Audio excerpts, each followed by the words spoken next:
Hey everyone, welcome to the Kansas Junior Livestock Show Lead Challenge.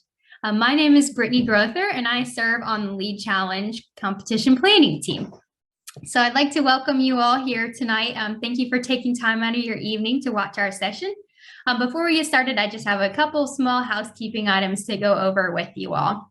So first of all, this Zoom session is recorded, so it will be posted online after this evening. So it'll be posted tomorrow morning.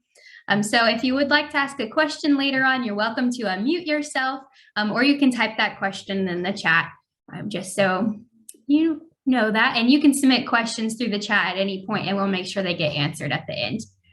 Secondly, I want to remind everyone to complete their participation survey after tonight's session, and that link is posted on the Junior Livestock Show website right now. So it is live. I just asked for your name, and then there's one question about what you learned tonight. So nothing too stressful. No need to stress about it. Just enjoy the presentation tonight. So tonight's session is called Ag Advocacy in the 24/7 News Cycle. So our speaker tonight is Brityne Rucker, and she is from KWICH. So I will go ahead and turn it over to her. Well, thank you. Thank you. First, I'd like to thank KJLS for having me and the KDA. Hopefully you can take away something about advocating for agriculture. I'm going to go ahead and try to share my screen here, and we'll start this presentation. Okay. Can everybody see that? Good. Okay. So yeah, tonight's subject is really communicating in agriculture, and that's really what I do at Channel 12. So a bit of background about me. I was born and raised in Heston, Kansas. I'm a Central Kansas native. I went to Kansas State University, studied agricultural communications and journalism, minored in animal science. So TV was really not on my radar when I went to school. I always envisioned myself working for a brand or a magazine, an ag organization. So life is funny. You never know where your ag education will take you. I was super involved in 4-H, like a lot of you guys are. FFA. My dad was an ag teacher for 25 years. So as you can imagine, that comes with doing anything and everything in 4-H and FFA. So, and then also we have a family farm and ranch that I am also very passionate about and involved in as well. So my road to KWCH, if you're unfamiliar, we are a news channel in Wichita, and we cover really Salina and over. So we're really heavy in Central Kansas and Western Kansas. So my road to 12 looks entirely different than anybody else at the station, because nobody else has an ag background there.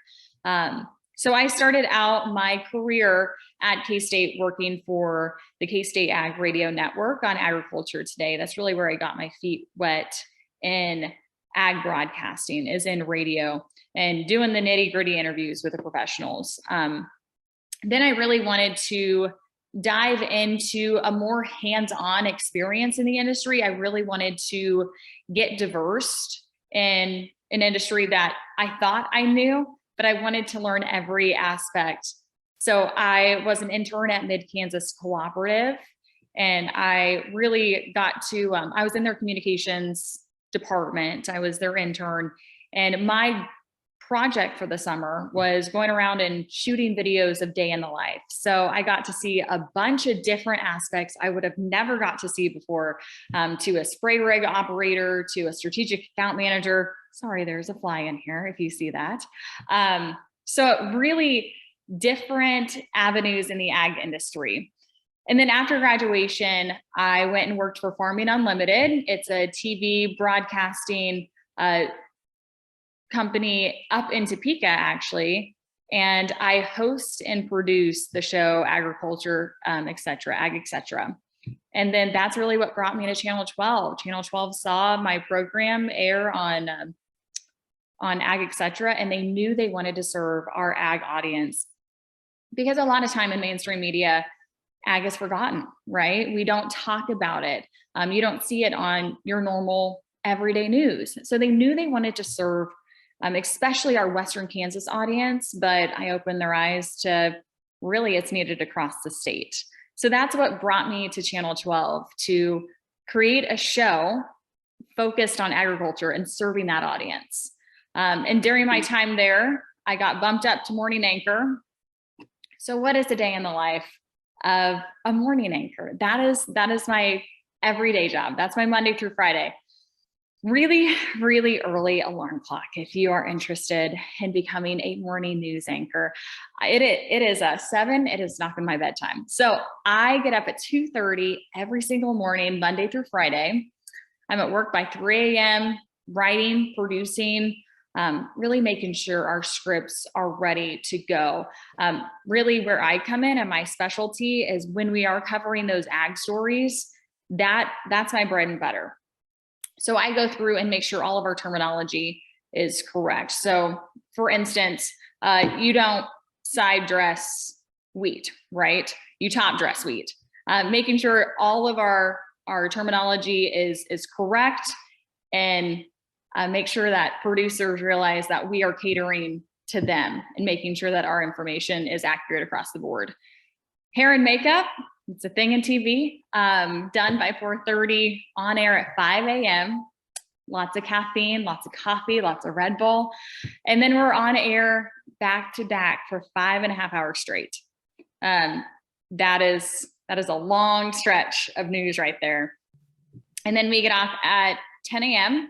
And in my off time, I produce and anchor our show Eye on Agriculture, and also go out and shoot agricultural stories and really tell the stories, what's happening in the ag industry from evolving technology to featuring family farms. So that's really where my heart lies in Eye on Agriculture. Brityne, I was going to say really quick, we see just page 1 and the rest is a white screen. Oh, okay. Well, let's see. So we can stop sharing. Do it again. Sure. Okay. Let's see.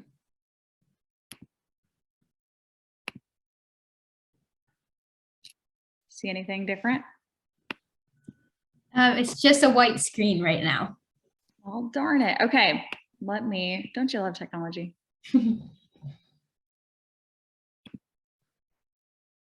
Let's try to do this. Anything different? We can see it in Canva. Okay. So not in presentation mode, but we can say it in Canva. Okay. We'll try to present it here. Okay, now it is good. Okay, great. Well, these were my other slides. So there you go. We're all good now, right? Okay, fantastic. So this is really a nitty-gritty broke down version of our show, Eye on Agriculture. Hopefully you can, is this black box in the way? There we go. So our purpose with Eye on Agriculture is really serving our biggest industry and covers the issues that matter most to producers. That was our overarching goal with Eye on Ag, and that's really why I was brought to the station. Because believe it or not, there are people at the station that didn't know the difference between wheat and corn. And I know that's really hard to believe.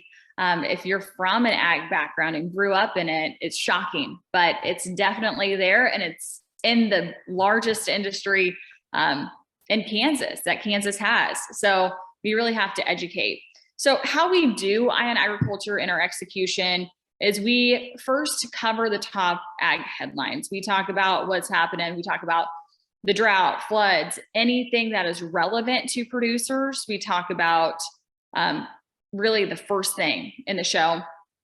Then we talk to professionals in their field about timely subjects. That's where I bring in a lot of people from K-State, the Kansas Department of Ag, to really talk about things that are relevant and happening right now. So that can be pest control in your field, happen in field days that producers can go to and interact with professionals, new technology hitting the market. Really, this show is to hopefully make farming and ranching easier and more efficient, put more dollars in their pocket, right? Farmers love to make money. Who doesn't, right? So that's what we're here for, to serve them. Okay, we're still good on the screen, right? Okay. Okay, so this is really, if you take anything away from this presentation, it is really this slide. So communicating in agriculture, in order to become a better agricultural advocate, it all starts with changing the way that we communicate with our consumers, right? So we have to talk, we have to change the conversation and dialogue to make sure that we are being a better advocate. This fly is about to drive me nuts. For our industry. So here's some ways that we can do, well, let's see here.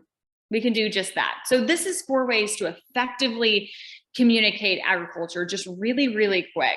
So first, we need to make sure we are avoiding jargon. So often in agriculture, we use words that we're familiar with, but people in the urban setting that have very limited knowledge about agriculture, they have no idea. And they read these articles that we put out that we think is advocating for agriculture, but there's so many technical terms in there that they can't even understand it. So really, a thing to take away is science, and often agriculture uses words that means nothing to the person in ag or the non-expert, right? So we really have to describe our terms with words that our audience uses frequently. So when we're talking about cattle, we shouldn't talk about, or we shouldn't use the word bovine, right? Because that's not common across the board in urban settings. So that's something to keep in mind and really break it down.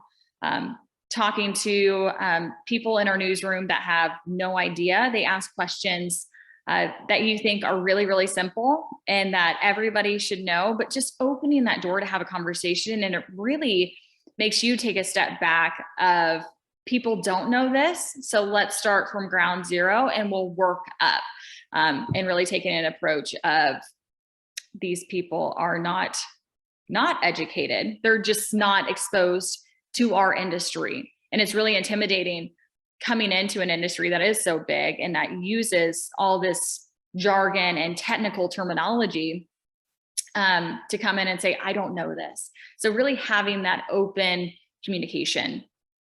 And 2, using analogies and metaphors. This is something we use time and time again in the news, and it really applies to agriculture. So a picture is worth 1,000 words, but a great metaphor is worth 1,000 pictures. I think that's something to keep in mind too when we're talking about advocating for the industry. Also, consider the best model of communications. There's competing values across the audiences. We talk about this in news as well as the ag industry. We see this all the time in the ag industry. So like an example, should raw milk be legal? So the science is that drinking raw milk significantly increases the risk of foodborne illness, but we have to understand there's underlying values. So value 1, we want to make sure that we keep people safe, right?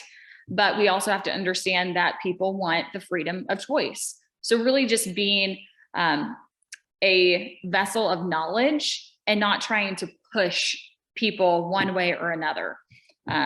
Just really opening the dialogue, and also use public engagement to communicate with consumers. That's really what Ion Agriculture is trying to be. We're trying to take the consumer and connect them with an expert and have those open dialogue questions about things happening in the ag industry, and ask questions that matter to producers, but also people in Wichita, Kansas that have never been on a farm and doesn't even know what wheat is. They can still take something away and learn. We don't want to be too nitty gritty that it alienates an audience. I think it's important to really try to serve everybody under a big umbrella. And I know that's really hard to do, but I think as an industry, we're going to make strides to advocate for the industry much more than just sticking with our small circle. So really, how does an agricultural background benefit me?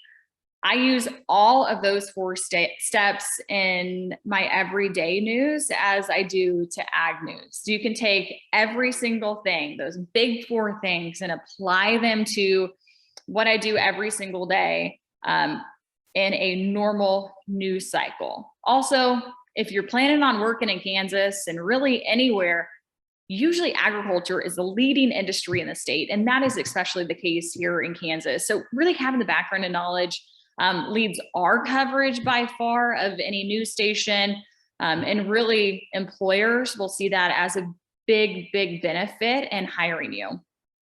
Also, we want to stay connected to our rural roots. We want to stay connected to farmers. That's where my passion lies. I said that time and time again. We cover news that matters most to producers. We reach out every single month and say, what do you want to see? Do you want to see more technology? Do you want to see what's happened in Farmer Joe's field? Because people are interested in knowing how people down the road are doing. It's the same tactic of, driving down the road and seeing what your neighbor is up to. People want to see what people are doing here in Kansas and how people here in Kansas are doing in the ag industry. So every single job is connected in agriculture. So you think teacher and you automatically think ag teacher. That's the one avenue. But a lot of curriculum nowadays is really seeing the benefit in ag education in every single subject, to reading, to math, to science. Actually, a school in Yoder, an elementary school, is trying to kind of do the same thing. That if you know Walton Rural Life, they are really agricultural based, and they try to do agriculture in every single subject matter that they cover. And schools are really seeing the benefit of incorporating agriculture. So that's an occupation that you wouldn't necessarily think of. It doesn't have to be an ag teacher. Also, real estate, you can make a lot of money in real estate right now. And I never thought as a news anchor, I would be serving an ag audience. So really, you can find ag in every single job, and it really will benefit you in the long run. And that's really all I have today. Do you have any questions?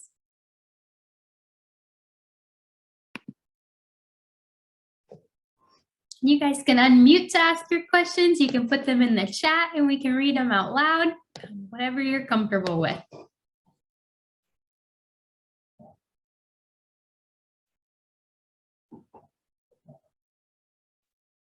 And I can lead off the questions too. My question is, with social media, especially in like the 24/7 news cycle, how do you make sure your sources are good? When news is breaking, who do you trust with information? Yeah, absolutely. So really broad, we trust the national channels. So we're talking CNN, we have wires that come down from our news organization that's trusted. But really the large news organizations, CBS, CNN, that's where we get our information. And also if it's local news, call and dispatch, making sure we're getting information right from the individuals in that scene or area in that incident. So that's the overarching.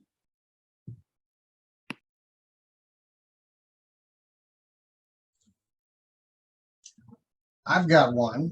So Brityne, you do a lot of live stuff and you do a lot of interviews one-on-one, and these guys that are out there showing at livestock shows or in agriculture across the state, sometimes they get in discussions in the moment. So how do you handle that in the moment, maybe disinformation that the person has, or if you yourself may not have it at the ready, is there something you fall back to? How do you navigate those discussions? Yeah, there's a lot of misinformation in agriculture, right? Even in the industry, we can be wrong, right? So really taking those conversations to a professional. I do a lot of work with K-State, and I have a lot of connections there, and taking the questions back to somebody that would know the answer, right? And so in ag, it's okay. We don't have to be right all the time. And also highlighting those stories. If it's a big controversial topic that there is some misinformation surrounding about, I think that also helps that I come from an ag background and take the perspective of, hey, you know what, we've heard this. This is what an ag professional has said. This is what people are saying, and really try to be the middleman. We're not gonna tell anybody that they're wrong, but we're gonna provide the information to the viewer from a professional. So that's kind of how I handle it.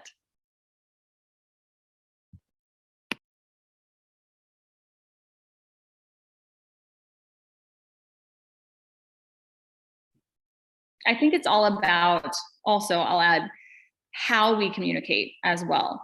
As an industry, we can alienate and shut down people that have a very different viewpoint of us, but we're not going to make any progress with that. We're not going to make any progress of, if you don't eat meat, you're wrong. I think having that open communication in that doorway to have a conversation with somebody with a differing viewpoint is incredibly important, and getting their view on stuff, sharing your view, and also sharing the science behind it.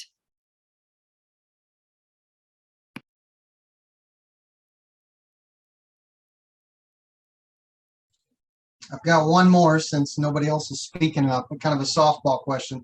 What's been kind of your favorite, funnest, or like, wow, that was a really cool ag story that you've done so far? Ooh, good question. Coolest interview, I'll say, is Garth Brooks. That was pretty cool that I got to do, something I never thought I got to do in 100 years. Recently, I will say that we did a story about NASA coming out to, and the science that they're trying to take from satellites to the Kansas cornfield. I geek out over that stuff. I love the science behind stuff in agriculture and evolving technology.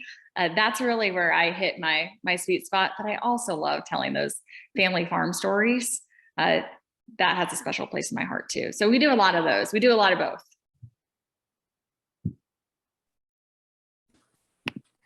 I am young. How can I best advocate for ag? Good question. I think having, do you have a lot of classmates that's interested in ag? I don't think so. I didn't either. I was known as the weird ag girl.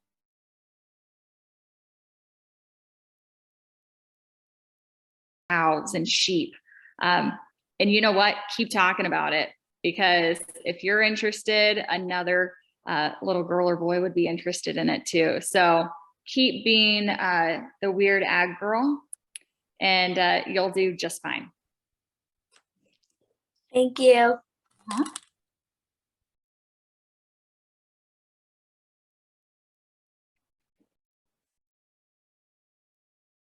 And actually, I think Quinn has, what did you do in your childhood that prepared you for your future? I really have to give credit to 4-H and FFA. I did a lot of public speaking. Like I said, my dad was an ag teacher for 25 years. And so he threw all of us into public speaking at a very early age. And I was not about it at first. And I threw fits and I did not want to do it. But for some reason, he kept saying, it's good for you. You're going to use this later on. And so that's really what prepared me for my future, because all I do is talk all day long. So if you can find something that you're really passionate about, and I'm super, super passionate about the ag industry and advocating for it. Ever since I was itty bitty, I was always that girl that talked about anything and everything ag in school. And I did not come from, we didn't have FFA in Heston. And so a lot of kids were not versed in that. So I was the girl that brought goats to school and loved to show different elements in my Aggie life. So that's really what prepared me. I loved talking about ag, just sharing my share my passion with others.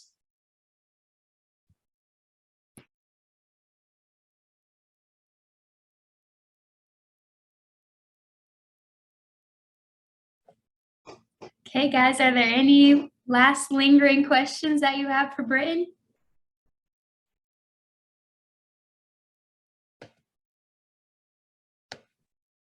All right. Well, seeing none, I just want to thank you all for joining us live tonight and thank those who are watching this recorded at a later date. I will remind you to please go to the Junior Livestock Show website and complete your participation survey to get points for watching tonight. And then also, if you could sign up for your mock job interview time, and then also your speech time, that would be very helpful. If you guys have any questions, please let us know. But otherwise, thank you. And thank you to Brityne for taking time out of her evening. I know she's probably going to get ready for bed right after this. And we look forward to seeing you guys next week on our next Listen and Learn about mental health issues in agriculture. So thank you, everyone, and have a good rest of your evening.